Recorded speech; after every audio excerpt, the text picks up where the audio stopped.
Hey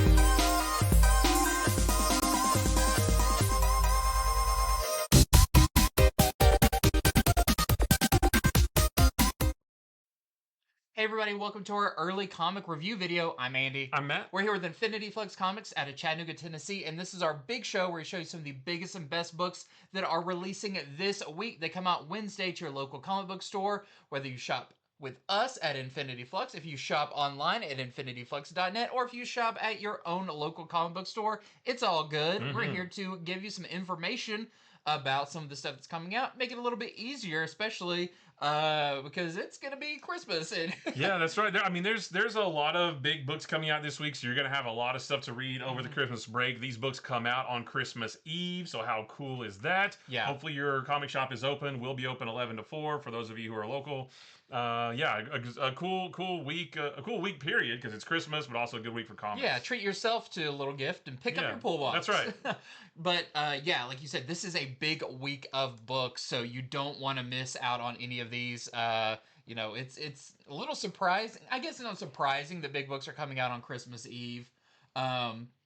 Well, this week is a big week because next week is not. Yeah, that's exactly why. This time next week it'll be a short show. There's not a whole lot coming out next week, so they had to get everything this week. Yes. But let's get into this week's worth of books. Once again, infinityflux.net. Go ahead and order them. The books are there live while supplies last. But you're not going to want to miss out on some of these, especially some of these early ones we're going to be talking about. Yeah, definitely. So let's get started with Absolute Wonder Woman number 15. And this is a big deal. Just in case you don't, everybody knows this, but just in case you don't know, this is the first meeting of Absolute Wonder Woman and Absolute Batman. And like you said in our shorter show, pretty much the first meeting of any Absolute character with any other Absolute character. And yeah, so it's happening right here. So, what's great about this story is that they don't waste any time pairing these two characters together. It's only a couple pages in before we're in Gotham City and Wonder Woman is there. She uses a very creative way to get Batman's attention. And they do not fight immediately like, you know, the obligatory first meeting fight does not happen in this. Batman is a little bit weary of her. You know, there's a great conversation between the two of them on top of a building. He's like, you know, explain magic to me, you know, and what are you doing here, that kind of thing. And so he's a little bit, not distrusting, but a little bit weary of her. But she does win him over, and she tells him that there have been 4 murders in Gotham City that I feel like are connected to me. And so she wants him to help her investigate those murders. So they travel to one of the murder scenes, and they investigate the scene of the crime there. And it's kind of neat because they both do a little bit of detective work. Yeah. And it takes both of them to sort of put all the pieces together to figure out what's going on, to figure out what to do next. You know, Batman sees some things, but they're like magical things, and he doesn't understand them, so she has to explain to him, and then he tells her something. So he more understands like the crime scene side of it, which is interesting because we haven't really seen Absolute Batman be like a straight up detective. You know, so I guess he still has some of that detective stuff going on. But yeah, they work together to figure out what happened. But it doesn't end there. You know, things escalate pretty quickly from there. There's some good action in this. I won't tell you what that action is, but it's really cool to see. And yeah, I mean, this is just the cool book starring the two of these guys. Now, in Absolute Batman number 16 that comes out in January, it's kind of sort of part 2 to this, but it's not really part 2 to this story. No. Like this story doesn't say like to be continued, right? This story pretty much wraps up in this book, and then in Absolute Batman in January, they'll meet again.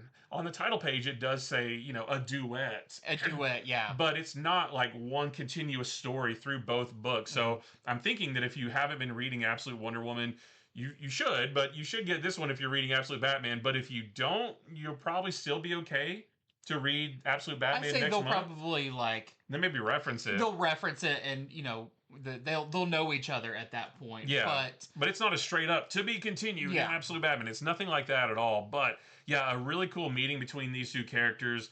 You know, they work really well together.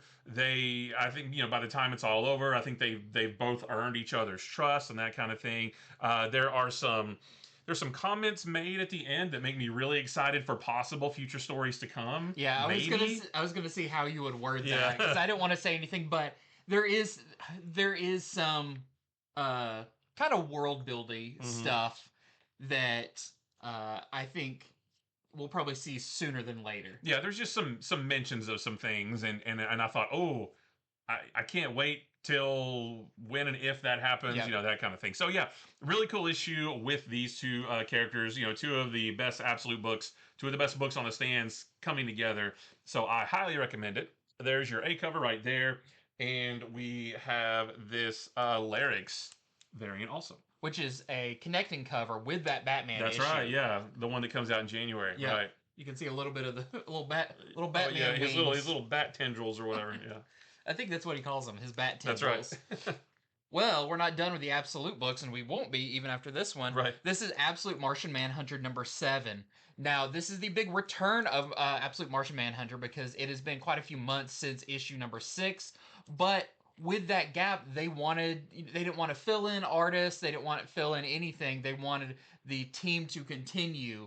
It's funny, like Dennis Camp, when they first announced it was coming back, Dennis Camp said that it's actually more crucial that Javier Rodriguez is on this than it is for me to be on this because he's so crucial to the story overall. So yeah, they just took a little break to have everybody be able to come back. I love, like, if that means you get to keep the same creative team and just give a little break, I'm all for it.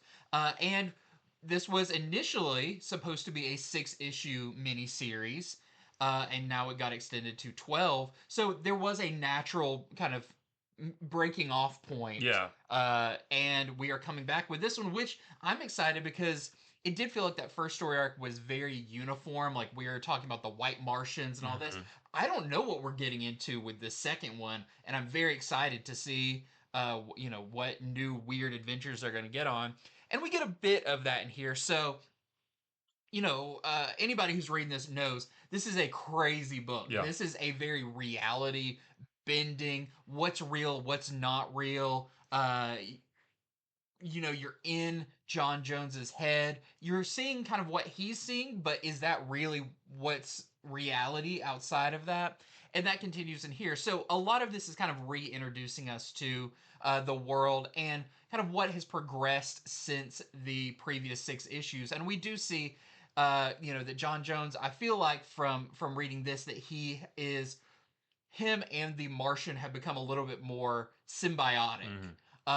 You know, now it's not just occasionally there's a weird thing. It's pretty much all the time, and he's got this kind of running conversation with the Martian. And it's really fun, again, how you see that the Martian manifests himself around John Jones and what their conversations are about. And the Martian, I think they even talked about this early on, that the more they're together, you know, he started out being very, like, stunted in his speech. Yeah. But now they're having a way more natural conversation. I thought about that as I was reading. I was like, wow, his communication skills are getting better. Yeah. You know? So that's all really fun. Now, a lot of this is also about John Jones's relationship with his family. Now that he's kind of bonded with this Martian, he's becoming more alien. You know, he's having a harder time connecting with people. He already was having a little bit of a rocky relationship with his wife, but they're pretty much, I don't think it says they're divorced, but they're separated. Separated for sure. Yeah. They don't live together. Yeah, and, you know, that's a lot of what this issue is about, is him, you know, thinking about her and what's she doing. He drives past their house and wonders. And we do see some of what his wife is going through and their son, which does seem like maybe that's going to be a story point because something weird is going on with their son. Yeah, he's acting very out of character, or not out of character, but he's acting very strangely, and I don't like the look that he has on his face. Yeah. Also, he's become, again, very creative with Play-Doh, which, you know, starts to look a little Martian-like. So that's a lot of it. John also is heading back to work. You know, he's been kind of, he's not supposed to be working, but he was working after his accident. That is where he originally got fused or whatever with the Martian. But even that is kind of hard for him to take on that responsibility because he sits down at his desk and it's just an alien world. He's got piles of paper, but also he's seeing things in kind of different dimensions, and it's wild. So a lot of this issue is kind of getting you back in the headspace of this book. But there is something that happens at the end that I'm assuming it's setting up the villains of this story arc or something, but it is very vague, and you don't really know what you're seeing. You can just tell this is not, these aren't good people, Right. But other than that, we don't really know what it's all about. But again, this is just the setup to this next story arc that I can't wait to see what happens. It was a great issue. If you enjoyed the first 6 issues, you are going to love this one. Also, the first volume is out that collects those first 6 issues. I think we've got it on the website. You can pick that up and then go right into this, and you'll be all caught up with Absolute Martian Manhunter. So, again, one of the craziest, weirdest, and coolest books on the stands right now. Just continues here. And you mentioned it on the short show. There is a big reason why you want to pick this up in a physical copy. We saw this, I think, with issue 1. The first issue, I believe, issue 1, but this harkens back to that, and it is such a cool thing that kind of rewards physical readers. Yeah. That you really need to get a physical copy of this to experience how this book is meant to be read. And I'll just leave it at that. But it was awesome. And I was like, when I got to that page, I was like, oh, fun. Yeah, like, I know what to do now. Yeah. So this is great. Absolute Martian Manhunter, number 7. What did you think of this issue? I mean, it was a little bit. I didn't quite understand it 100% because it is a little bit out there. Every issue has been, but I'm glad that it's back. I'm interested to see.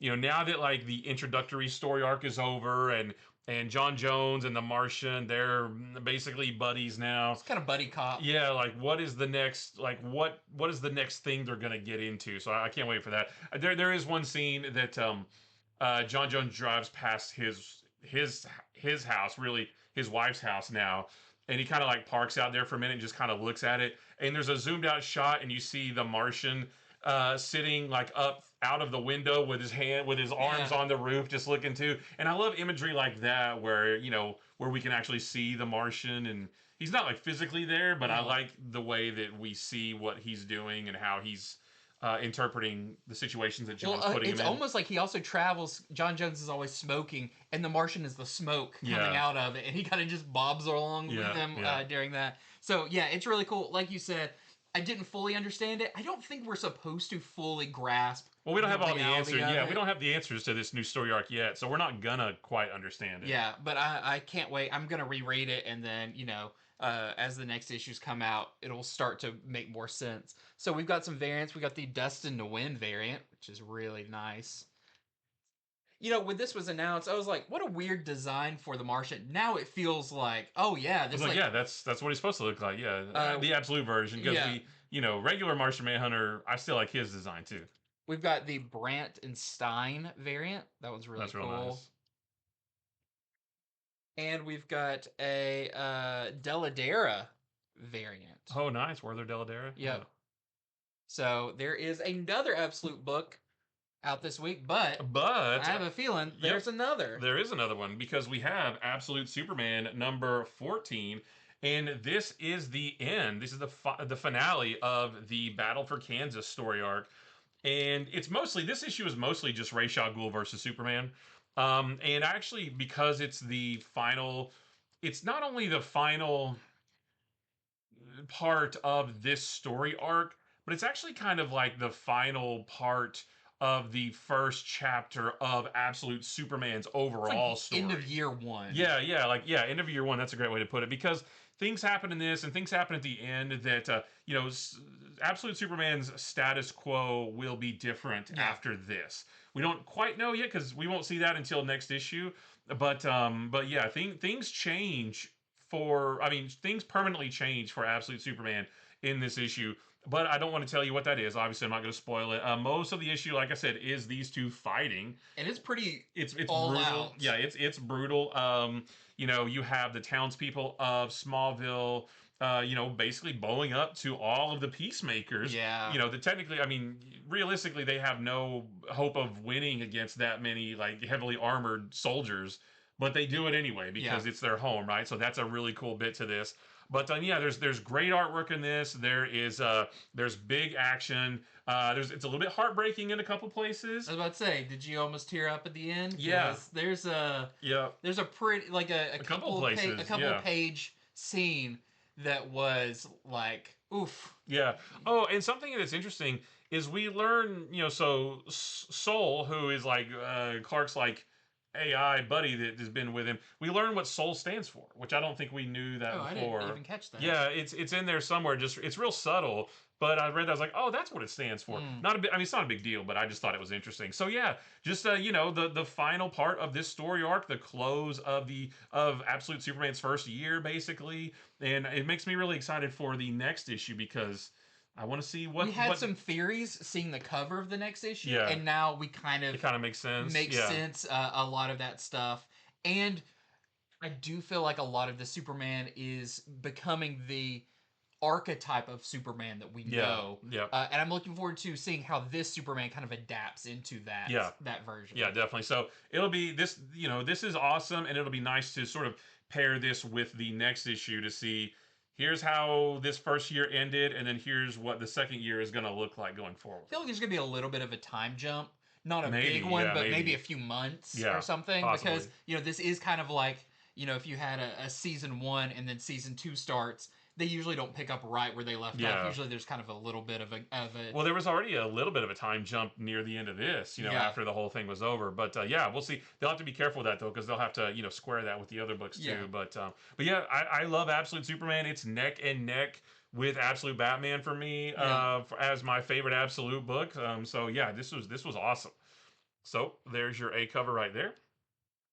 And we've got some nice variants for this. This is the Gerald Perel variant. And we have this Elizabeth Torque variant. Well, next up, we're going to get into our DCKO section of the show. And we've got 3 of them to talk about this week. And we're going to kick it off with round 6 of All Fight Month. And this is a great one. This is actually issue 28 of Flash, but it is round 6 of All Fight Month.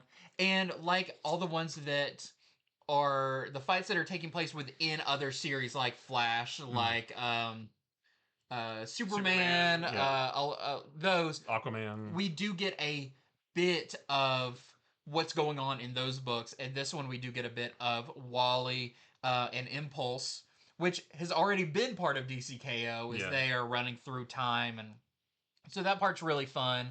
And that it's kind of bookended with those scenes, but it doesn't take long for us to get into the competition, and this is between Flash Jay Garrick and Guy Gardner Green Lantern, which I like. I like that it's for a quick second, my brain registered you saying that as his name is Flash J. Garrick. Oh yeah, and I was like, wait, that doesn't sound right. Oh wait, no. Jay Garrick versus Guy Gardner, and I like this pairing up of different Flash with a different Green Lantern. It's not Barry versus Hal. These are different characters, and this really highlights how they are unique versions of their own heroes. So this one, they find themselves kind of immediately face to face with Jay Garrick and Guy Gardner. And Guy Gardner is a jerk. Yeah. Like, he immediately sees Jay Garrick as, oh, this is a shoe-in for me to win. This is the old man Flash. I'm not going to have any problems with this. And he is kind of mean about it. Oh, yeah. He says something that maybe pushes Jay a little bit too far, and he may come to regret that. Yes.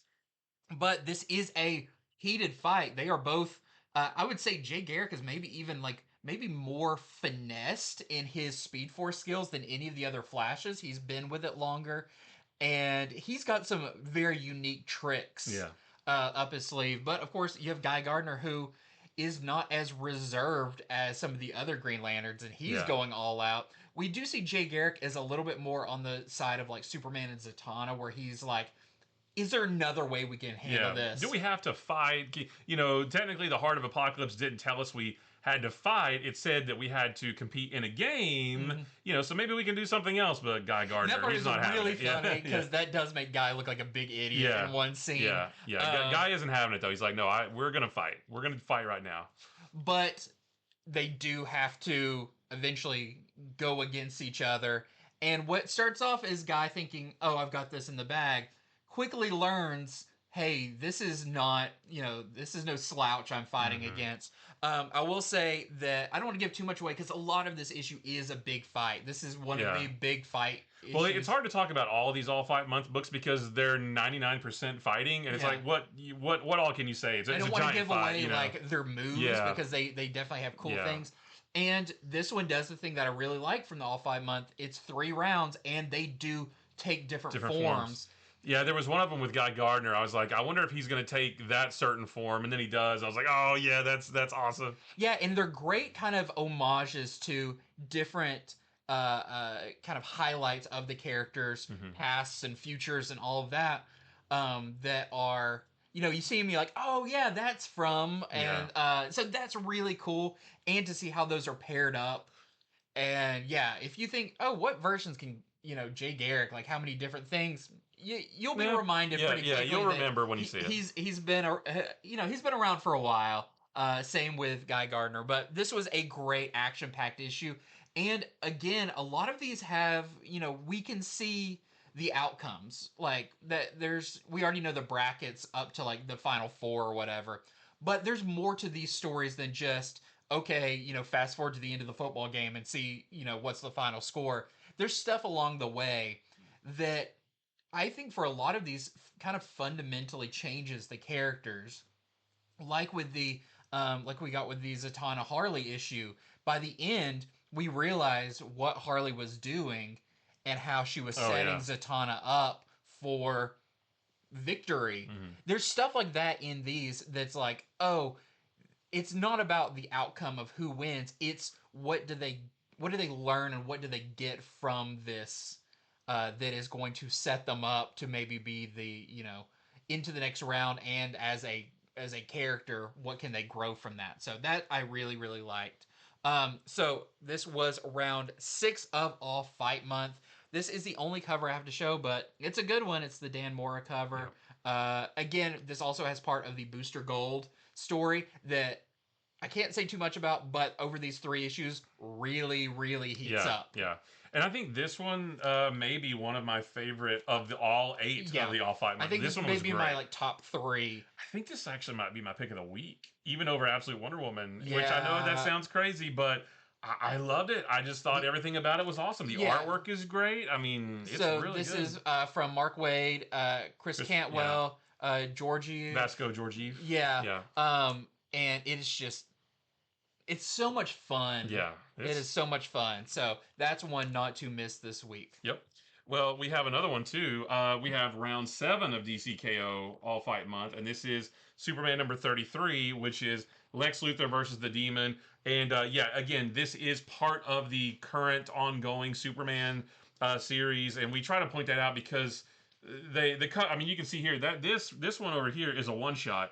But this is a part of the Superman series, but they look the same. Yeah. So just try to let you know like what's what. So yeah, this is this is Superman number 33, technically is what the title is. So because it's part of the ongoing Superman story, just like with Flash, there's a couple of pages that deal with the story they've been telling over the last few issues with Superboy Prime and a newly superpowered Lois trying to get information about Darkseid from the Kryptonian archives out to the Time Trapper so that they can figure out how to beat him. So there's that little bit. There's another little bit, another couple little pages with the Darkseid possessed Booster Gold. Yep. The interesting thing about that is that part of the story, it's the first time that story has actually reached out into the actual tournament, which I thought that was pretty cool. So there's that little bit in this, but most of this is these guys going at it. And like we said a second ago, most of the issue is a big fight, so we can't say too much about it. But, it's not just a straight-up fist fight between the two. There is a little bit of strategy that plays into it. They each take a couple of different forms, which is really cool. One of the forms that Lex takes is very surprising. Yeah. And I was like, that's Lex right there calculating and trying to figure out like which form, helps me against this specific matchup. But yeah, I mean, that's it. I mean, that's all there is to it, really. And again, you can look ahead and see who wins, but like we said, it's more about how do they win rather than just who wins. You want to see how it happens. Yeah.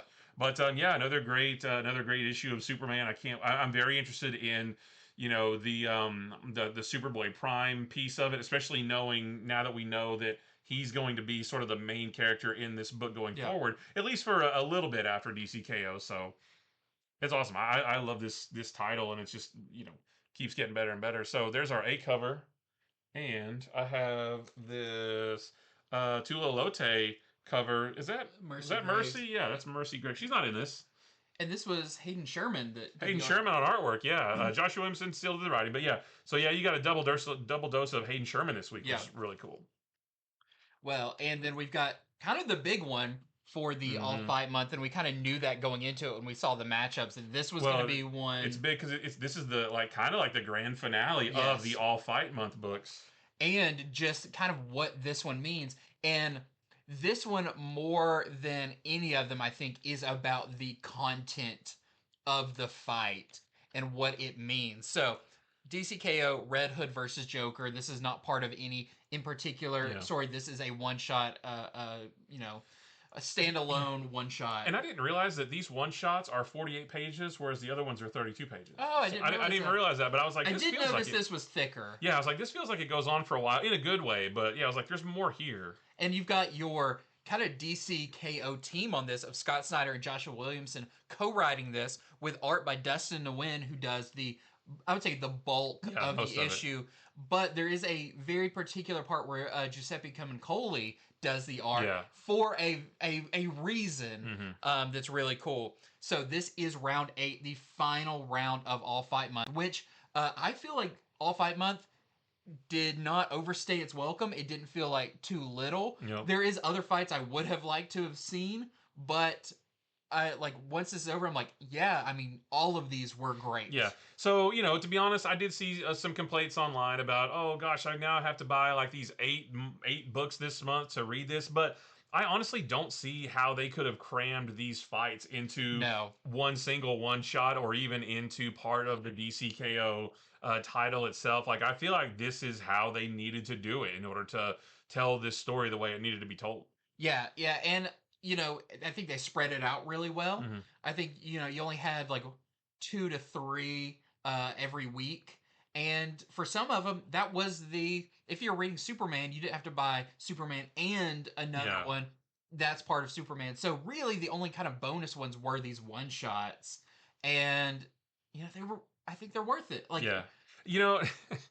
after reading 4 to 5 Age of Revelation tie-ins every single week for 3 months, I don't mind reading 8 single books in one entire month. That's it's fine with me. Yeah, and what's great about this is I was talking to a customer in the store who were like, do I need to read these All Fight Month books? And what I told him was like, my feeling on it is the series is called DCKO. This is kind of why you're reading the book. To see these fights. This is kind of the core of what this story is about.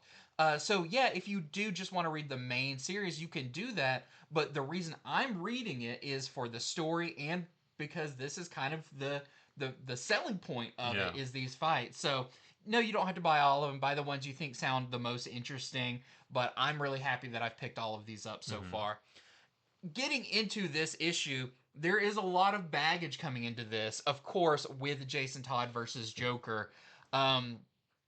This heavily plays off of the legacy, the weight of death in the family. And what I love about this, actually, while we were bagging and boarding these comics the other day, I was talking to some other people who work here, and we were talking about Jason Todd, and someone was like, it's kind of frustrating that Jason Todd can never get past this. Every story goes back to Joker and the crowbar and all of that, And that's kind of what this is about. It even begins with Jason talking about that. He's like, even, my friends and other heroes and everything, they see me. I feel like they don't see me, they see the Joker. Yeah. And they yeah. see the He mentions the crowbar, Yeah. and that's kind of, I feel like, a nod to the character in publishing is Yeah. he can't get past that moment. yeah.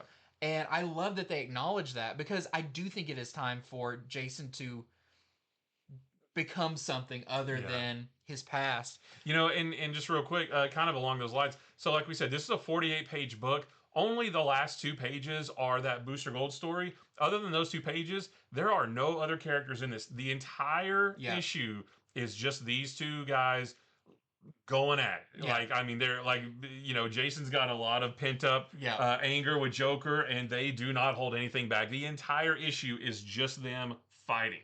Yeah, and I love, because Jason is like watching Joker fight, and he's like, this is a guy who's fighting like he doesn't care if he Yeah. dies. The only way I can face him is if I do the same thing. So again, it's funny, like, there's none of these books that, like, they won 2 out of the 3 rounds, and they're like, oh, no third round.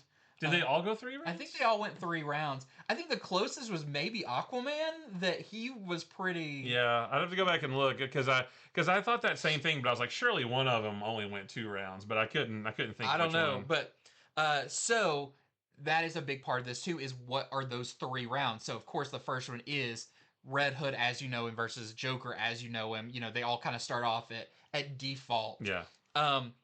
And let's just say, you mentioned this in the short show, this is the most brutal of the fights. It is brutal. Yeah. There is something that happens in the first round where I thought, how is one of the characters not already out? Yeah. It is a scene that is, don't think you've ever seen something that it's not like gory, but it's very like, I don't know. It's brutal. It's just brutal. Yeah. And when we were on that retailer call with Scott Snyder and Joshua Williamson and everybody talking about this, they had mentioned, like, they kept doing stuff and waiting for DC to be like, you can't do that. And it all got through, and you see in this, like, how, like, wow, there's a lot behind this fight that is just crazy.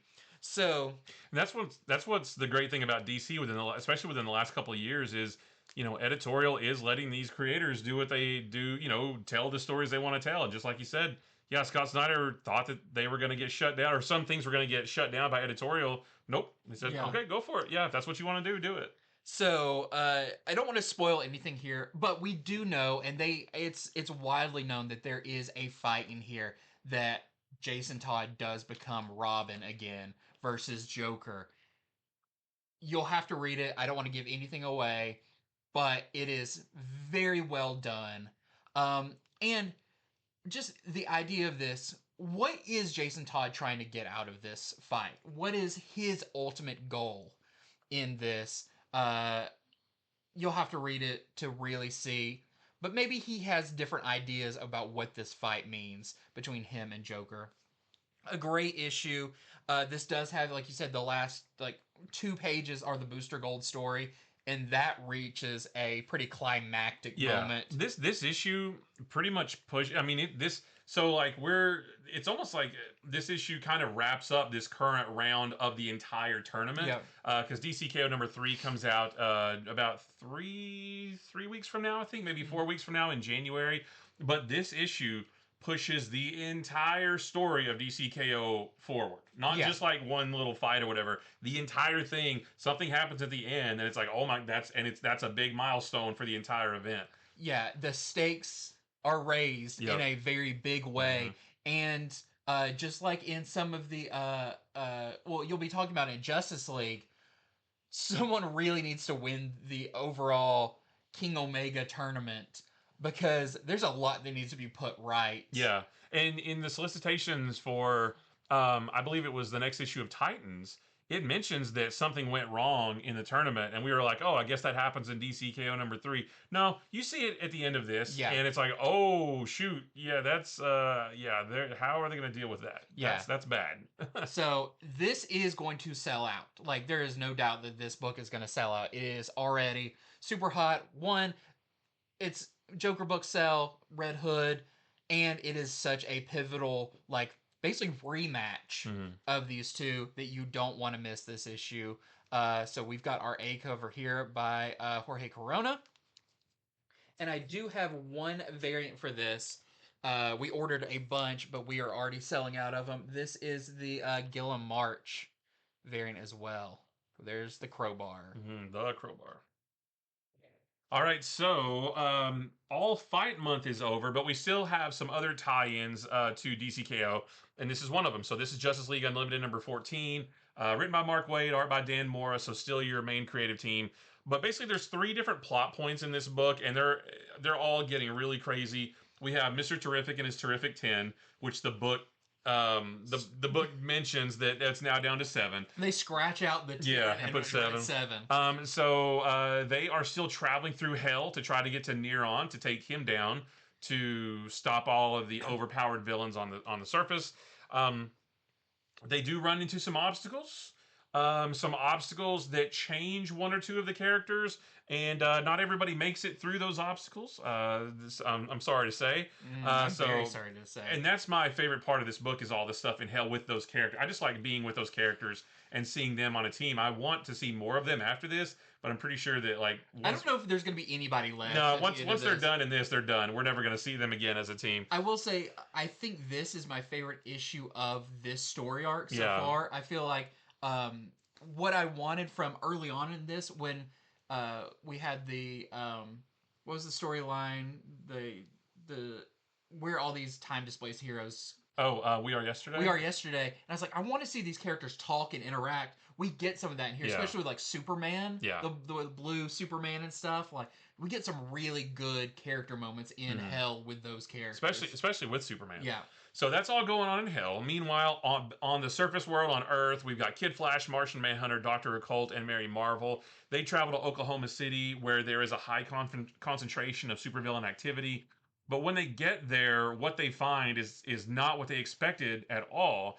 And they call for backup from some of the other heroes that are on the Watchtower. But those heroes can't get there because the third plot point is things are going crazy up in space on the Watchtower, because the Watchtower's power core has been overtaxed, because it's been powering not only the Watchtower but the teleporters all around Earth, the boom tubes and the various evacuation sites, the Titan escape ships. It's been powering all that stuff, and it's too much, and now it's all getting shut down. Like, all of those things that I just mentioned are shutting down, and it's threatening the survival of everyone everywhere, basically. And they got to try to figure out how to fix it, or else everybody's going to die, right? So things are like crazy ramping up in this book and in the overall DCKO event. This has no bearing on the actual tournament itself, but it does help to raise the stakes of the overall event and the things going on outside the tournament. Because DCKO is not just the tournament. Yeah. You know, DCKO is also Earth is being transformed into a new apocalypse, and can the heroes stop that as well? That's going on outside of the tournament, and we're seeing a lot of that in here. And it's getting cranked up to 11. So this issue was awesome. There's a whole lot of crazy stuff going on, but I loved it. And this is our only cover that we have, the A cover, which Dan Mora. That's the cover I'm gonna get. Yeah. Well, we're going to shift over to Marvel, because there is a big number 1 this week for Marvel. This is the Will of Doom number 1. And this is it works as much as a kind of epilogue to One World Under Doom as it does setting up some of the events for next year with the Armageddon storyline and just in general the Marvel Universe status quo for next year. We've seen that like the free comic book day book, or whatever Marvel's calling it, comic book giveaway day, or whatever it is kind of also, I see threads between this and that with stuff like Red Hulk. And this is written by Chip Zdarsky, who's going to be writing a lot of that Armageddon story. It says on the top, the fall of Doom leads to the darn it. The fall of Doom leads to the rise of Armageddon. So yeah, this is definitely planting some very early seeds for Armageddon next summer. Yes. So, like I said, this is by Chip Zdarsky and the artist by Kafu. This is an oversized issue. I don't remember how many pages it is, but it is you get quite a bit of story. Yeah, there's a lot here. in here, yeah. On top of all those things, this is a really fun Fantastic Four story. I feel like this could kind of fit with just a random how did the Fantastic Four deal with something? Well, it's kind of like, if you take all the toppings off a piece of a piece of pizza, if you take all of the One World Under Doom bits out of this, you still have a really cool Fantastic Four story. Just like you're still left with a slice of pizza just without toppings, you still have a good Fantastic Four story, even if you took all the One World Under Doom stuff out of it. But so this is kind of broken up into different POVs, starting with Thunderbolt Ross and the fallout from the Red Hulk series, which it's kind of cool that reading that Red Hulk series, seeing that that was a pretty pivotal, not for really One World Under Doom, but to set up Ross for the future. And we didn't realize that at the time. I just thought, oh, this is a cool story. Red Hulk's going to be in a movie. Now we get a comic with him escaping. It's a prison break story, basically. But no, it had a bigger meaning. In what's to come. In hindsight, that was a pretty important story to see where his head is in all of this. So, a big thing about this is from the end of the Red Hulk series, where after he escaped, he planted a U.S. flag in Latveria. And that does not go over well with the UN and a lot of people, because Latveria is still its own country. Which is kind of silly, because it's just he just stuck a flag in the ground in Latveria, but it's extremely symbolic. It means something. Yeah. And he shouldn't have done that, I guess. Yeah, and so a lot of people are riled up about this. He is very firm in his stance of, I was a prisoner, I got out, and this is what I did. So there's some tension brewing there. I think we even saw stuff about the United States versus Red Hulk. They're at odds. But that's not all that's going on, because meanwhile, Doombots have been unleashed as kind of a failsafe if something happened with Doom, and their objective is just to take over leadership roles. Yeah. Including becoming mayor of a small town. Mayor Doom, which sounds crazy, Yeah, and they look cool. They don't have the regular face. They have more a knight in shining armor helmet that's really fun. But they are taking up these leadership positions, and people thought they were done with Doom, but nope, there is still, he still has some hidden secrets. The other part of this, and I don't want to get into too much detail, I don't know what people know or what's been revealed about it, is the Will of Doom, the physical will that we saw at the end of One World Under Doom that was written on the inside of his mask. Who does he bequeath his empire to? We find out in here, and what that is maybe setting up to is really interesting. I think that's going to be a looming story, at least in the pages of Fantastic Four. And maybe some other books, but definitely that'll be in the background of Fantastic Four for a while. Yeah, and so a lot of the story too is Valeria Richards, who thinks because she was so close with Doom, could be the one to power down these Doombots, but to do that, they need to get into Latveria, which is kind of especially after what Red Hulk did, do not go in there. Mm-hmm. There's a lot of that, Fantastic Four just walk into the White House like it's no big deal, and someone there's this is the problem with you. You don't answer to anybody. You just, because you got powers, you now are this, you've entitled to all these things. So there's a lot of tension brewing between the heroes and Red Hulk and the government and all of that.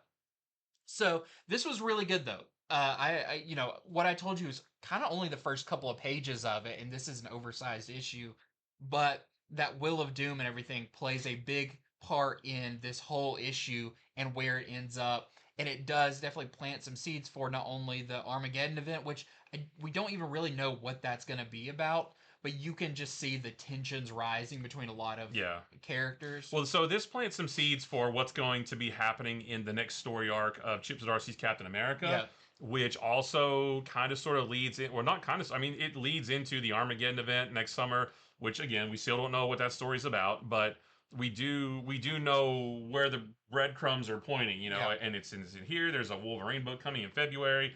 And yeah, so I mean, it kind of all gets kicked off right here. What I like about this is that this makes One World Under Doom feel like it mattered. Like it's going to have a lasting effect on the Marvel Universe. It's not going to be one of, you know, like Mark Waid said, a wedding dress event where it looks nice once and then you throw it in the closet, you never think about it again. Like One World Under Doom is going to have at least an impact on 2026. And it kind of gets, this sort of puts a bookend on that, but also kicks off the next phase. So good job on Marvel, to do that. Between those, and it shows you what from One World Under Doom is like the key things that have transpired. So, and I like the title of this too, because the Will of Doom, it kind of has a double meaning, because it's literally about Doom's will, his actual written will, but it's also like his own will to, even after he's gone, to still impose his will and his beliefs and his his personality out into the world. You know, like I'm gone, but you're still not done with me yet. That's how powerful, that's how strong his willpower is. So it's like, it kind of has that double meaning, which I thought was pretty cool. So this was really fun. Definitely, if you read One World Under Doom, you need to pick this up because it really wraps up a lot of that. If you're excited about the Marvel Universe for next year, this is a great kickoff for that. I think this is a very important book just in general for Marvel Universe currently, especially in comics. And for what's to come next year in 2026. This is a big deal. So we've got our A cover right here, pretty representative, not that moment happens, but the key players in this. We've also got this really cool, not related, but I really like it. This is the Nullified variant by Ryan Stegman of Nullified Doom. That would be dangerous. We've got a fun Disney and Christmas crossover by Phil Noto with Stitch. We've got this really nice Adi Granov Doom cover. This one is crazy. This is the Platt variant. He has got some serious like Final Fantasy armor there with like his own face on his knee pads, and it's really cool. We've got another really great one. This is the J. Scott Campbell wraparound, and this is all of the covers that he did over the last year, all combined on one. So yeah, this is a wraparound cover with all of those. That one's funny because like Mary Jane is just sort of like posing in the middle. It's like, get out of the way. As Wolverine's got his like claws out and everything. So there's that one. And then we also have an incentive. This is a 1 in 25 Declan Shalvey variant. We're selling for $14.99.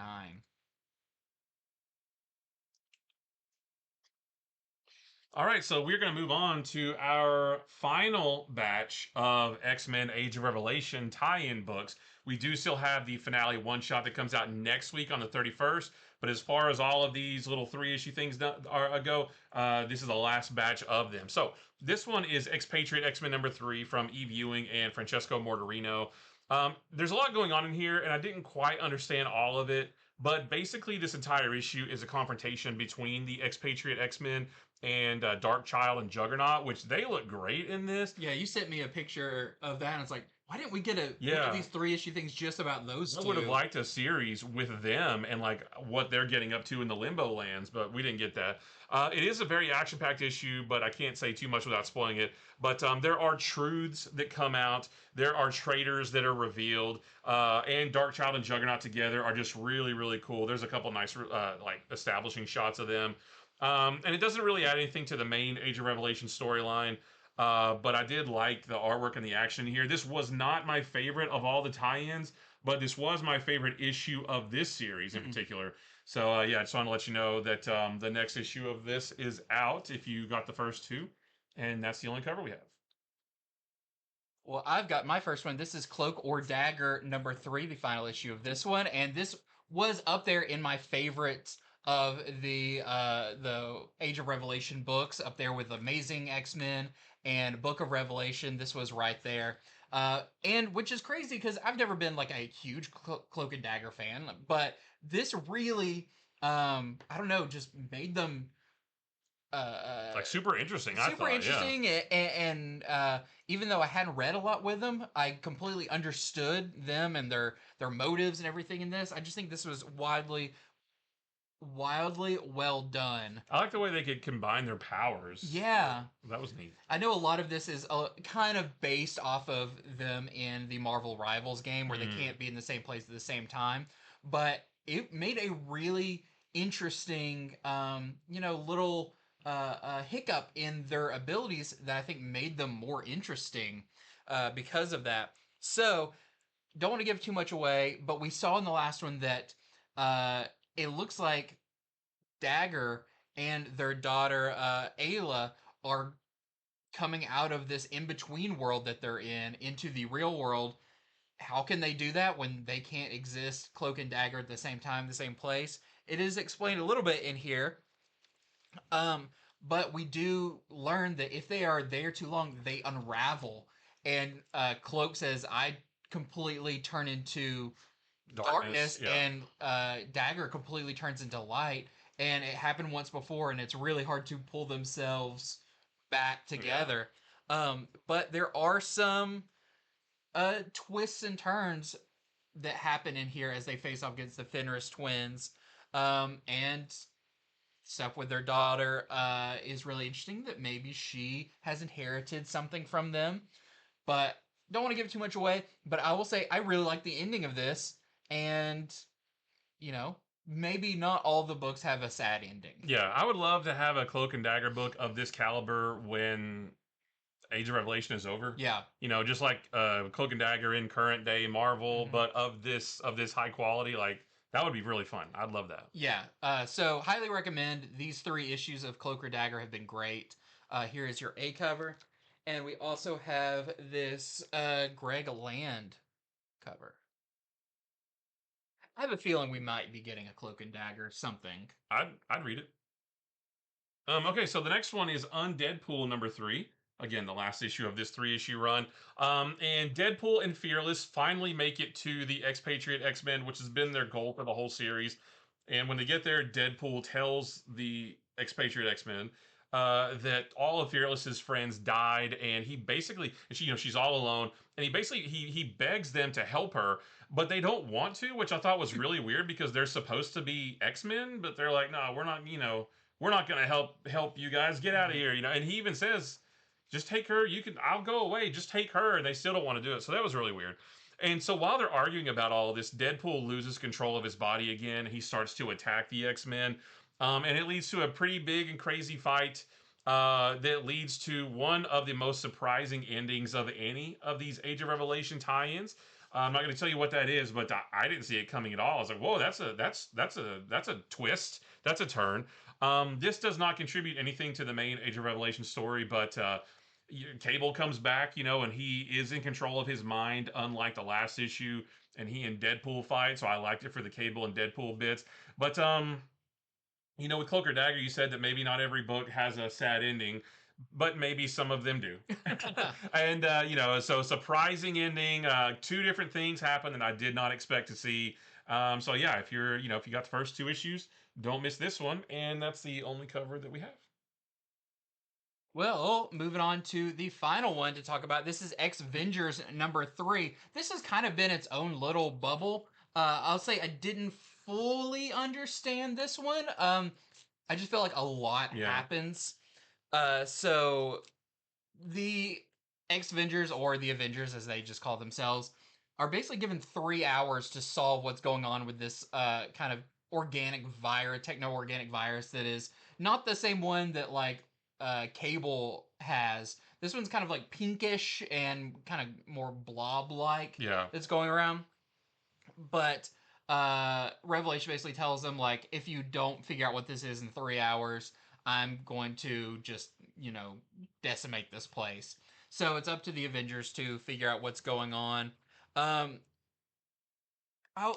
don't know what else to say about this, because there's kind of a surprise There's a surprise villain that Villain that pops up in it? literally out of nowhere. And while that happens, the Technarch virus that's in Vision's dead body that activates and starts attacking them as well. So they've got threats from both sides, Yeah. and not everybody makes it. Not everybody makes it out, and the ending is not super like definite. It feels like you know, this doesn't like, you know, book in right against the like what's going to be the finale of Age of Revelation. Yeah. It kind of just ends and you're like, okay, well that's done. You know, Yeah, unless the Avengers pop up in the finale Yeah. next week to help the X-Men, which I doubt they will. But if they don't, then this is it, and you know it's done, and it doesn't Yeah. really have any effect on. Even though Revelation was in this, but it won't have any impact on the big story. Yeah. So, if you've been enjoying it though, I do like, you know, six-armed Hawkeye, and some of the designs of these characters are really cool. I like Shang-Chi. I really like him and his powers. He just breaks he stuff. does one thing in this where he said he had to hold back a little bit to not completely destroy something or someone. Yeah. And what he did is pretty severe enough. Yeah. But yeah, that part was really fun. So there is your A cover, and that's the only cover I have to show of that one. So, like we said, that's the last batch of Age of Revelation books. You know, I'm not sad that all of that stuff is over. I do want to like put a little PSA out there that you know, just remember when an event happens, you don't have to read all these tie-ins. We have to read them all, but you don't have to. So, you know, it's not you can read at your own pace. Don't let it get overwhelming. But I'm glad that it's over. Yeah, because that was it was a lot to read. 4 to 5 books. I don't know if it was ever intended for people to read all of it. I'm sure Marvel would have loved it. Yeah. But definitely now reading like all 3 issues of all the books. They were not all necessary. Hopefully we kind of communicated that along the way. You know, the Amazing X-Men and the Book of Revelation were the most you know, pivotal to the ongoing story. Other than that, you could just pick and choose which ones. Because it was 4 to 5 books every week. That was for 3 months. Yeah. That was a lot. But, that was a lot. But it's over now. So next up we have the Marvel. I keep wanting to call it the Marvel Swimsuit Special. This is the Marvel Winter Break Special. So this is written by Tim Seeley and Tony Fleeks. The art is by Nick Bradshaw. And then the pinups that are in here are by various artists. But it's not all pinups. There is a story. So this is a lot like the Marvel Swimsuit Special that came out over the summer. And in fact, this is actually kind of a sequel to that. This is not in the main Marvel continuity. I cannot stress that enough. Please do not try to reconcile this with anything that's going on in any of the other Marvel books right now. You should not take this too seriously. It's supposed to be fun. Don't don't stress yourself out with it. But so at the beginning, Roxxon apologizes for using AI to make the swimsuit special that came out in the summer. You know, we were wrong to do that, and AI uses a lot of energy and stuff. So we are committed to helping the climate crisis, and to prove it, we have developed this big new like tower-looking machine that can reduce the Earth's temperature, or at least the temperature in like a surrounding area. Yeah. And to prove it, we're gonna set one down in the Savage Land, which is in Antarctica. Yeah, but it's like a warm area. It's supposed to be, right? And so they put it in Savage Land, they turn it on, and the Savage Land goes completely like Arctic wasteland. Yeah. Like there's so many of the wildlife and the vegetation there dies because the temperature came down so much. So a whole bunch of heroes travel down to the Savage Land to try to stop it. And Gwenpool comes along to document their whole trip as their photographer, and that's where the pinups come in, which is really funny. But the heroes, they don't just walk up to the machine and smash it. You know, they do encounter obstacles along the way, like Sauron and Stegron and some other characters from that area. So it's really cool to see some like classic villains like that. So there's some really fun action in this, and it's intermixed with some pinups. And it's funny because some of the pinups are of characters who aren't in the group that goes down there in the first place. Like, don't worry about it. Don't worry about it. It's fine, you know. But yeah. So it's funny because you know they're in the cold wasteland, and they brought along like these like Wasp designed like this winter wear for each of them, and it gets destroyed almost instantly. So they're forced to wear like little skimpy stuff, like torn clothes and stuff. So it's really fun. But yeah, don't take it too seriously. It's just supposed to be a fun one and done, one shot, one and done story. Bring on one in the spring, and like, let's keep this continuity going across a bunch of books. It's really funny, especially it's got a lot of humor to it. It starts with Gambit and Rogue, and Gambit is just he's got some really funny stuff that he says about what's going on and the stuff about the previous swimsuit special. You know, it's all very tongue in cheek. It's a very lighter version of the Marvel universe. But I really like the just character selection you have here, and just the tone feels very like, you know, Saturday morning cartoon version of these characters. They're just, you know, the base model of all of them. And it's just, I don't know. I enjoy, you know, we get heavy books like the Age of Revelation stuff and all that. And this that reminds you, don't take these characters too seriously. Have fun with it. Comic books are supposed to be fun, first and foremost. Check your brain at the door and just read a fun story. Yeah, and just enjoy it. The pinups in here have some phenomenal art in there. There's there is a double page spread of Boom Boom done by Kari Andrews. That you have to like turn. You know, I felt like a 13-year-old kid with a magazine I wasn't supposed to have, turning it this way and be like, wow, that's really nice. So so some great pinups in here of males and females. One of my favorites is Ghost Rider because it has nothing to do with anything. I won't tell you what it is, but that one is really funny because it's like, wow, that's really out of place. It's so out of place, but it's awesome. It's so like, give me that story. Give me a story of that picture. I want the Ghost Rider winter special where he has to, when you see what he's fighting, it's like, oh I want that. So just a really fun one and done, one shot. Have fun with it and don't worry about too much anything else. There's our A cover there, and we have this Talavera variant with She-Hulk. I got that one. We have the Sandoval variant with a nullified Emma Frost. And we have this Baldari variant with Black Cat.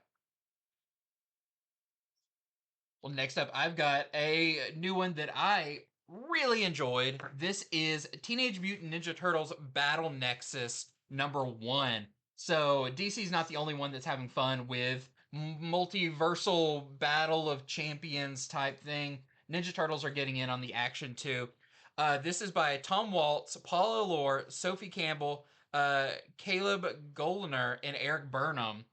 Has it listed as like story, but the script for this issue is by Tom Waltz, and I don't know if maybe each issue is going to be a different writer, but it feels like maybe they were just kind of consulting. They were all coming of the idea together. The art in here is by the Escorza brothers, which is phenomenal. That's this cover. That's the artist. It's not quite that rendered in there, like colored that way, but they're very detailed versions of the characters, which is awesome.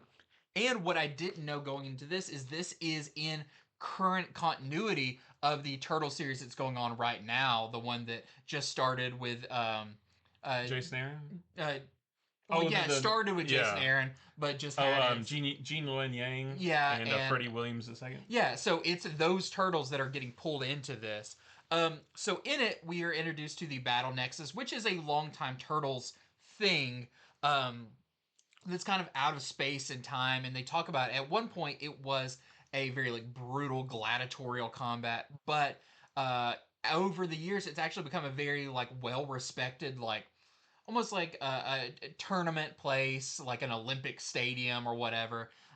So we get a lot of the familiar kind of space turtle characters you see interacting there. But something has happened, and someone new has come in, shackled up all of the kind of good people who are running this and are now taking it over for a very specific reason. It is a character that has existed in Turtles before, but I don't want to give it away because it is a really fun one that you don't see very often. But we catch up with our main turtles who are doing very, comic book turtle things. Turtly things. Yeah, they're busting up Bebop and Rocksteady, who are creating havoc in the city.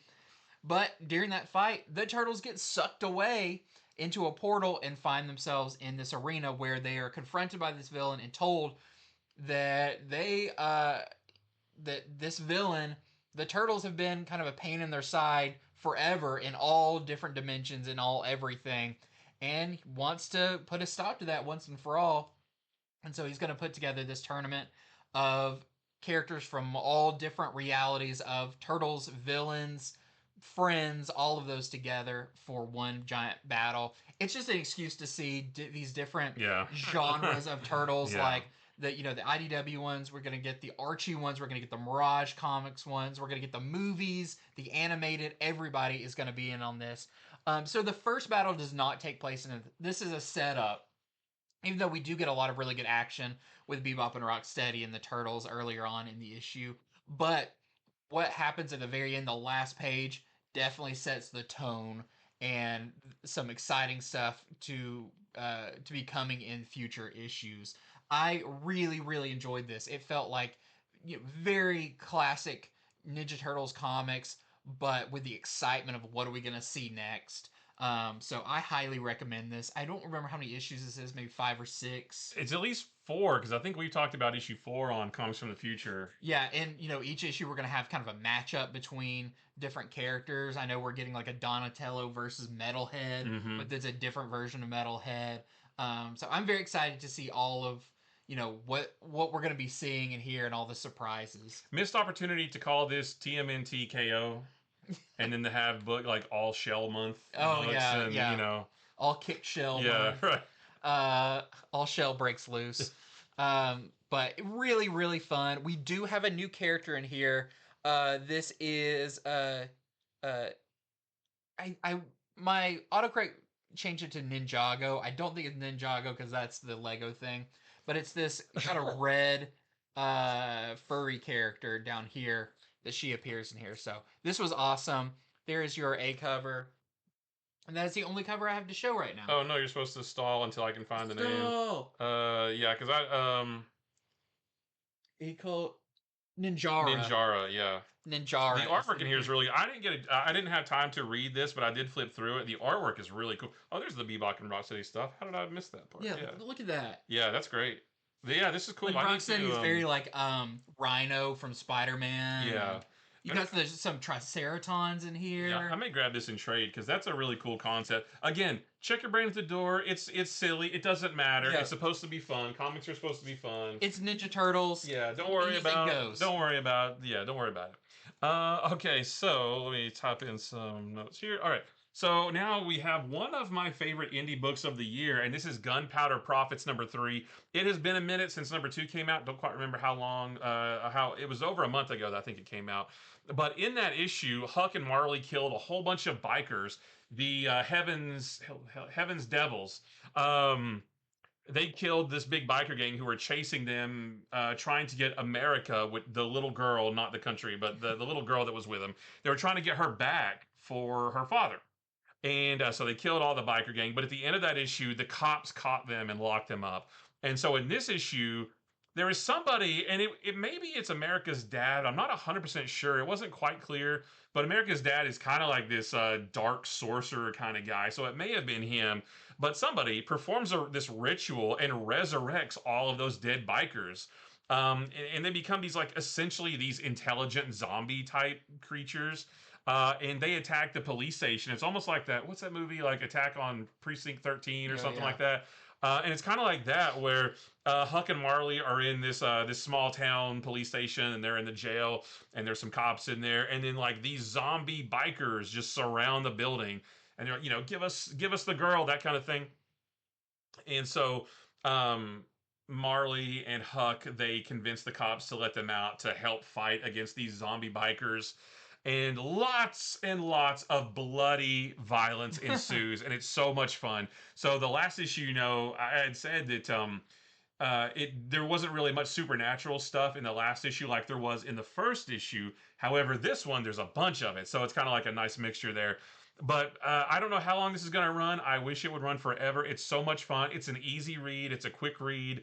The artwork's great. The characters are great. There's tons of action. It's very violent. It's very bloody, but it's a lot of fun. 70s grindhouse, buddy cop, supernatural. It's got it all. I love this series, and this issue was just as great as the other two. And this is the only cover we have. Next up, just briefly going to mention Amazing Spider-Man number 18. Kind of kicks off a new couple issue story arc set on Earth, while Spider-Man's still in space. Remember, kids, the even-numbered issues are the Spider-Man on Earth. The odd ones are Spider-Man in space, and that's the better story. Well, this one, John Romita Jr. is back on art, and a lot of this issue is actually Norman Osborn with J. Jonah Jameson. He reveals that he's Spider-Man too. That's not really a spoiler. But to talk about Peter and hey, we both know that he's Spider-Man, and we were kind of jerks to him a lot. So part of the issue is that, but the other part of it is we see different people who have been goblins in the past, or maybe they're even currently goblins, are being hunted by these robots, which we know because the stations, everything, are kind of a new Spider Slayer robots, and we see them kind of picking off different former goblins, and maybe they're going to be going after Norman next. So, interesting start to this. We do have another kind of interstitial story in here with Miles and Gwen and Spider-Boy and all that meeting Kintsugi? Captain Kitsugi? Captain Kintsugi? Yeah. Which I think he dropped the captain in his name. Oh, okay. And still don't know who that guy is. Some of them act like they know him, and some of them don't. Still don't know who that guy is. It's been months, and still don't know. And it is a weird scene where he kind of enters, and they're all like, "Hey," and it's like I feel like he's like an anomaly in the sacred timeline that we shifted and suddenly he was a character all along. Where did he come from? I have no idea. He just was there all of a sudden. I feel like we should have more answers by this point. Yeah. We've got the annual coming up that's about that other character. The Rapid. Yeah. Rapid.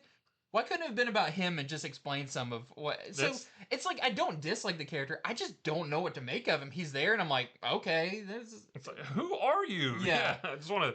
Oh, yeah, that's weird. Yeah, so that part's a little weird, but it's cool to see the other Spider characters in this. And it almost looks like they never got off that rooftop from the previous couple issues ago. But we've got our A cover right here. And we do have some really nice variants for this. Oh, I did have a... Oh, we got a little out of place. There was a variant for Battle Nexus. This is the Santa Luco variant. It's really nice. But there is some Spider-Man ones. We've got a Libermejo. I hope that's the one I pre-ordered. I'm pretty sure because that is beautiful. Mm-hmm.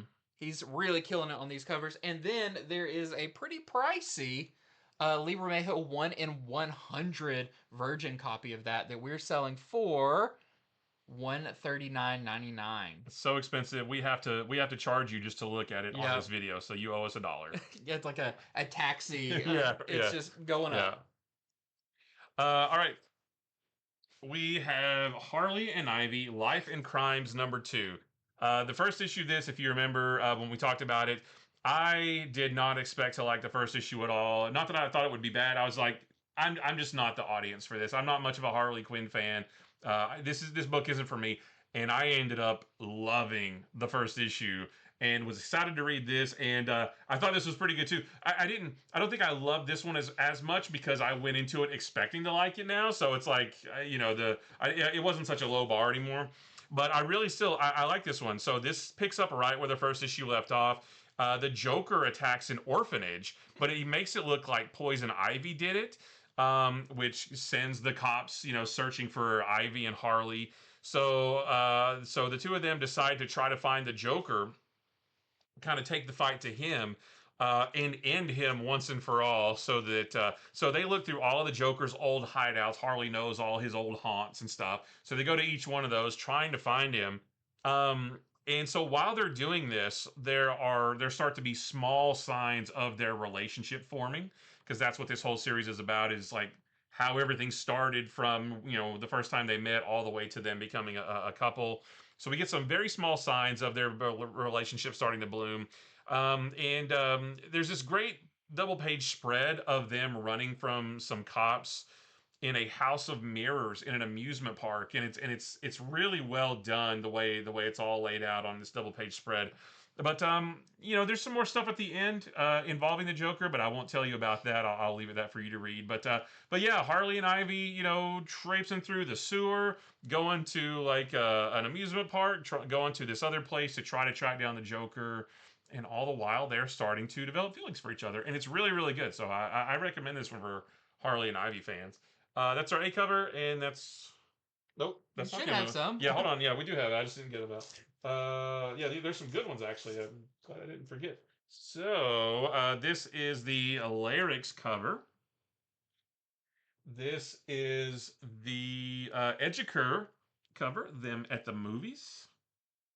And this one is really nice. This is a foil Mahmoud Asrar and Arif Prianto variant. Almost, it's like a Virgin variant. I got this cover, but the non-foil version. Okay, yeah, it's very nice. Well, next up, we've got issue number 4 of Skinbreaker, and this continues to be awesome by Robert Kirkman and David Finch. And in this one, this is a big action issue because this is Enoch facing off against Paco. I think it was Paca, the person who challenged him for the tribal leadership. I'm so far behind on this. Oh wait, I thought you were talking about Void Rivals. No. Skinbreaker. I missed out on reading the third one, so I don't know what you're talking about. Okay, well, it's time for another showdown for leadership of the tribe. So I don't want to give away what happens there, but this had a pretty shocking final couple pages that it's there's not much dialogue, and I'm wondering, like, are we supposed to interpret it the way that I interpreted it, or is there something else to it? But pretty surprising of like a character turn or moment that I didn't see coming, and I really liked that, and I'm like, oh, I want to read the next one to see what that actually just meant.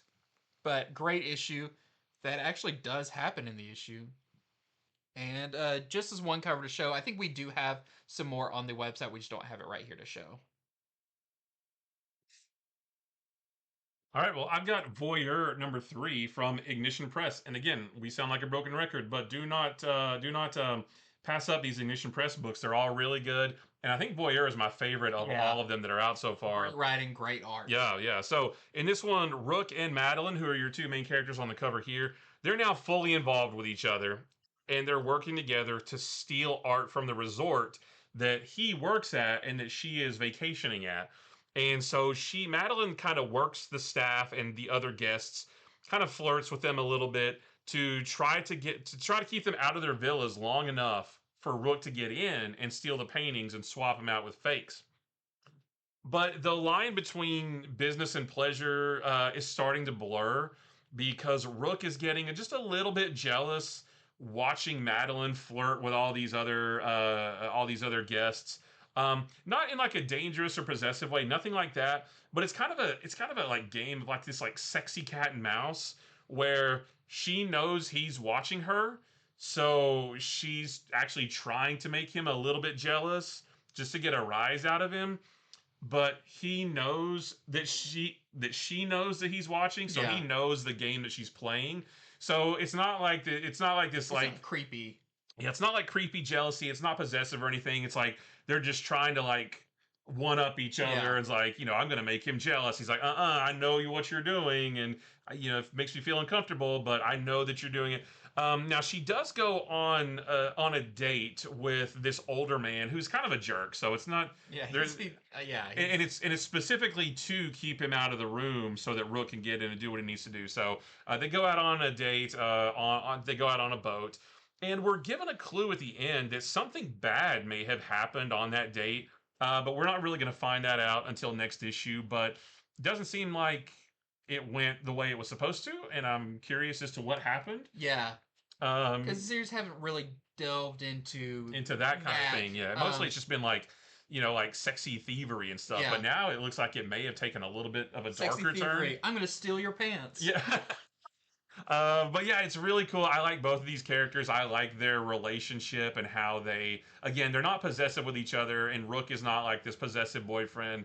They're just like they're egging each other on. They're just like doing all of this on purpose. Yeah, and she actually has a pretty interesting story arc too about her and her sister, Yeah, and that why she was at this island in the first place. yeah, And what she kind of personally is trying to do while she's yeah. there, which is very kind of sentimental Mhm. and shows another layer of her character Yeah, that maybe he hasn't seen yet. yeah. Yeah, I think that's really interesting. But not for kids. I feel like I'm gonna sneeze. Okay. You're allergic to Sorry, yeah. So yeah, definitely not for kids, but a really cool story. Just like I said, sexy cat and mouse. It's really really cool. Great art. I love the I'm a sexy artwork. mouse. I'll be the sexy cat. No, that's weird. And yeah, this is the only cover. I think it's the only cover they make, or it's the only one we have anyway. But yeah, really really cool. Is that in Mean Girls? The I'm a mouse, duh.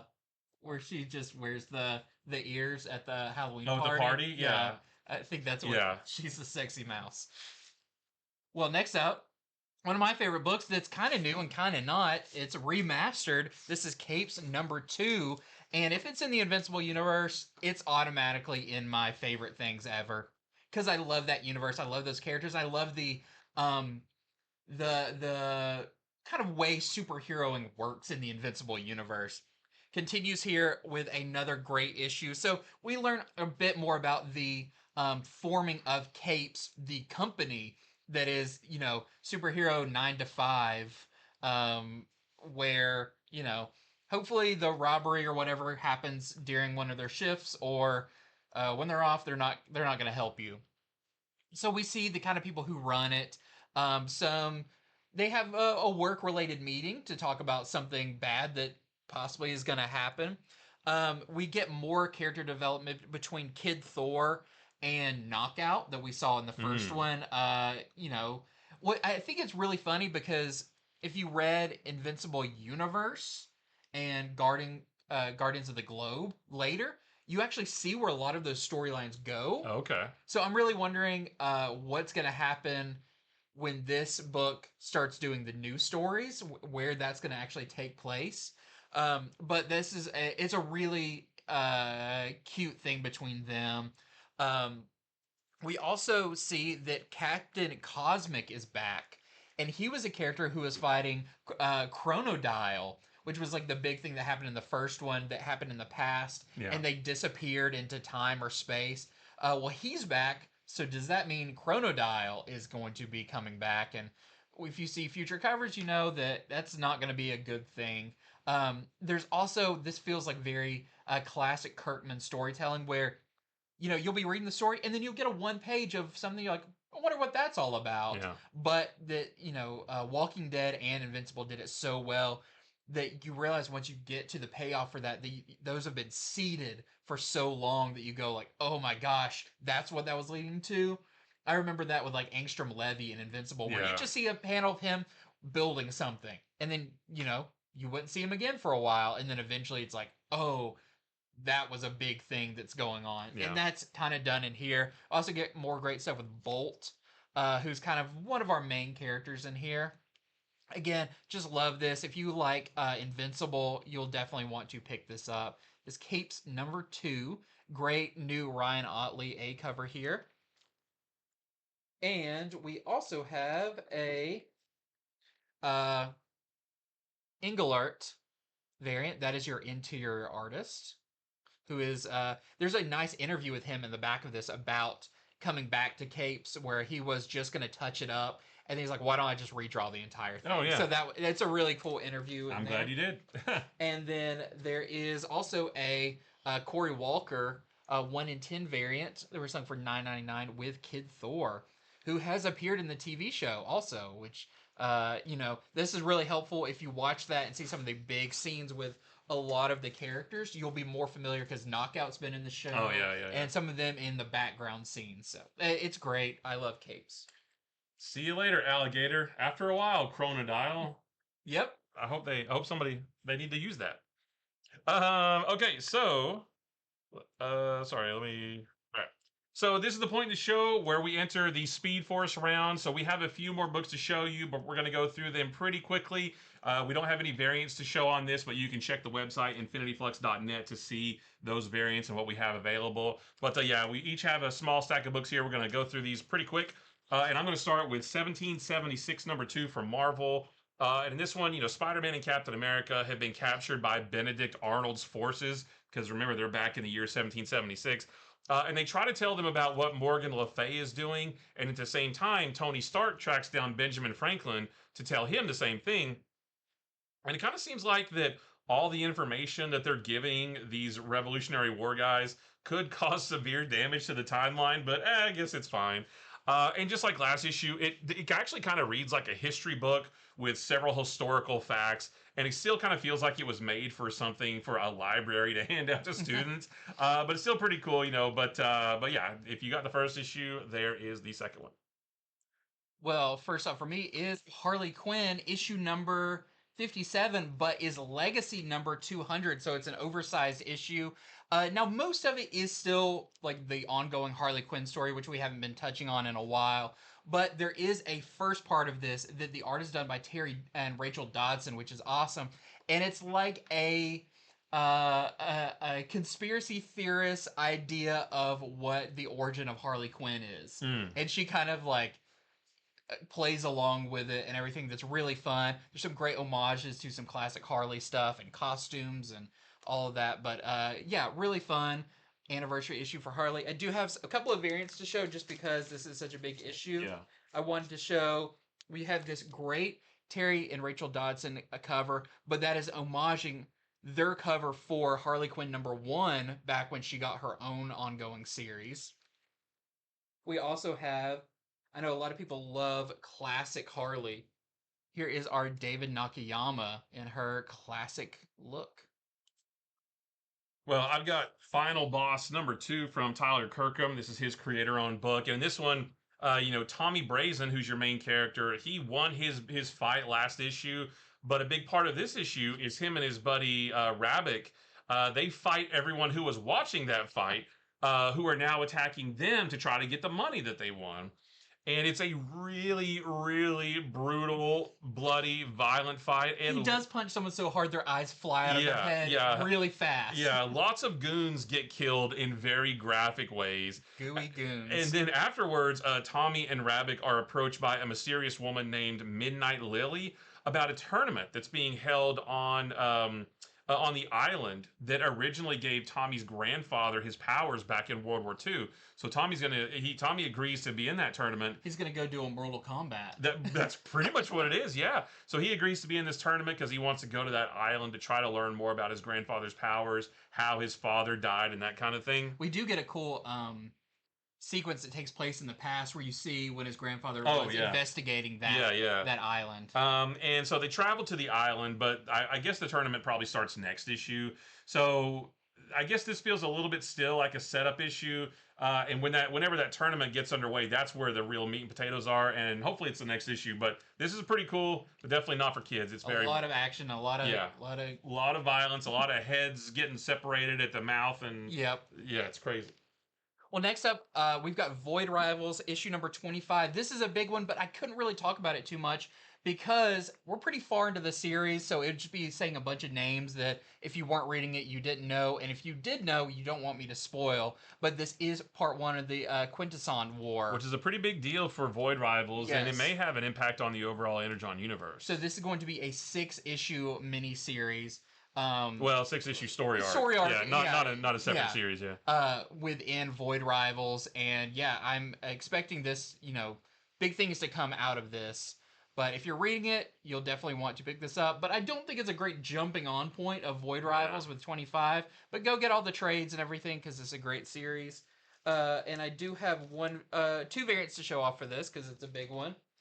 We've got a Ben Oliver cover. And we also have a 1 in 25 Carmen Di Giamenico.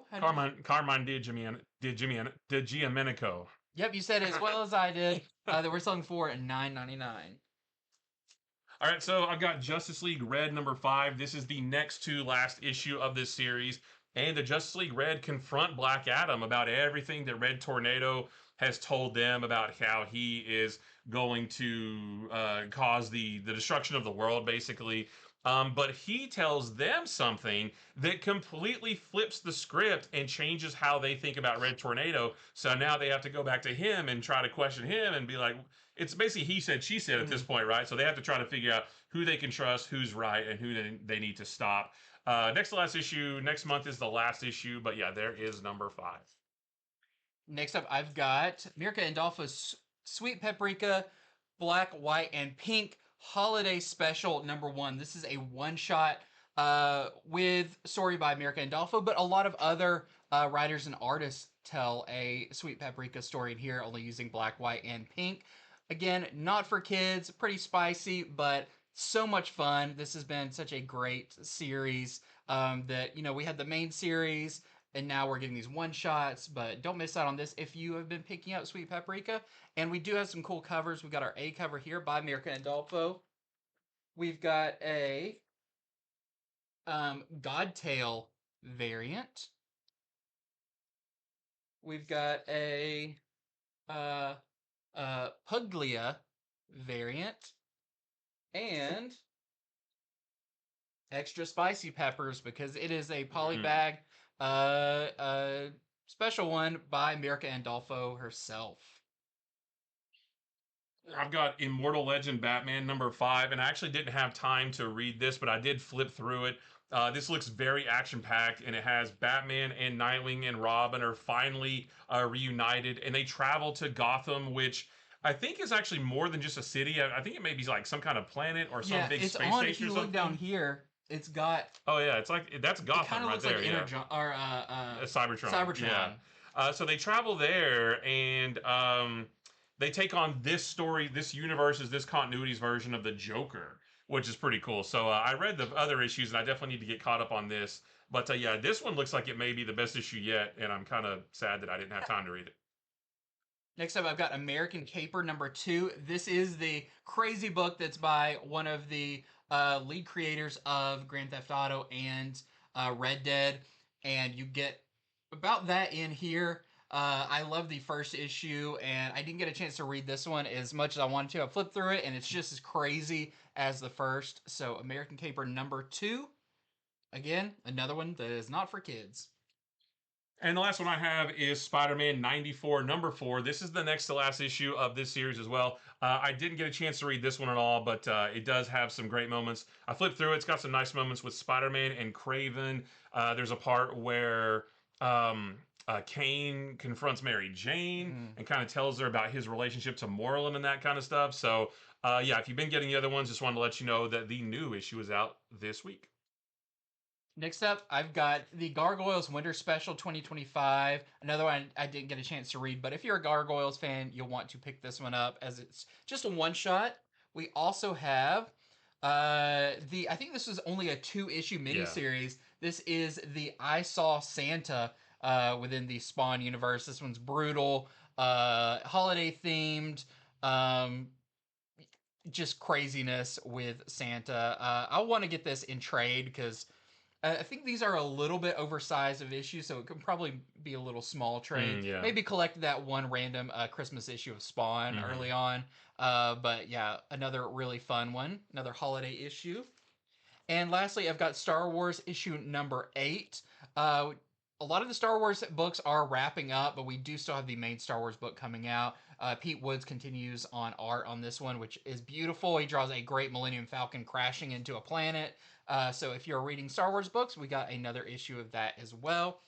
And like we said, this was a big week. Yeah. We had a lot to talk about, a lot of big books to talk about. Just remember that next week when we are saying the opposite. Right. But there is some big ones coming out next week. Well, we have Ultimate Endgame number 1, which we'll be talking. We've already read that one. We'll be talking about that one at length. I feel like there's another one that I'm missing. You just mentioned it earlier. There's another big... the Age of Revelation finale. Yes. That comes out next week as well, so we'll be talking about that one too. I only know my pull list only has 4 books next week. There's no DC next week. Mhm. There's maybe one. Well, there's a few Image, but only one that we'll be maybe talking about. So it'll mostly be Marvel next week. There's no DC. There's not much of anything, but that's not anything. That's not a big deal. That just happens this time of year. Yeah, With Christmas and New your Year's wallet's being... gonna hurt this week, so next week Yeah. it can sigh in relief before we get into Yeah. next year and all the crazy big books that are coming up next year. Yeah, and then once the holidays are over, we get into January. Everything goes back to normal. Yep. With every week being a big week. That's just the new norm. That's Every how week's it a is. big week. Every week's a big week. So make sure to like and subscribe to the channel because we've got some really fun end of year videos planned. We always do our end of year wrap up video talking about our favorite books and events and news and everything from the past year and stuff talking about what we're looking forward to next year. We've got a special version of both of those coming up next week, so you don't want to miss out on that. Those are always some of our best videos, and it's fun just to reminisce about the year in comics. I watched a little bit of our one from last year, Oh, yeah. where we're talking about we're excited about the Absolute Flash and Green Lantern, Oh, right. Martian Manhunter. Yeah. And of course, this today we talked about Absolute Martian Manhunter #7, so we're into it. So make sure you are around for those, and it's the holidays, so have a Merry Christmas, Happy Holidays, all of that, because we won't have another video before Christmas because we don't have one on Wednesday because there's no FOC. There's nothing on FOC this coming weekend either. maybe we'll just have a video and we'll just wave. And we'll just wave, hey guys, what's up? But so if we don't post anything before then, if we don't see you guys before then, definitely Merry Christmas, Happy Holidays. Thank you all for watching our videos, for shopping with us, whether it's in store, online. Thank you for all your patronage and support and kind words and good vibes and all the things. Yes, all the things, and we'll see you very, very soon. Until next time. Bye-bye. Bye.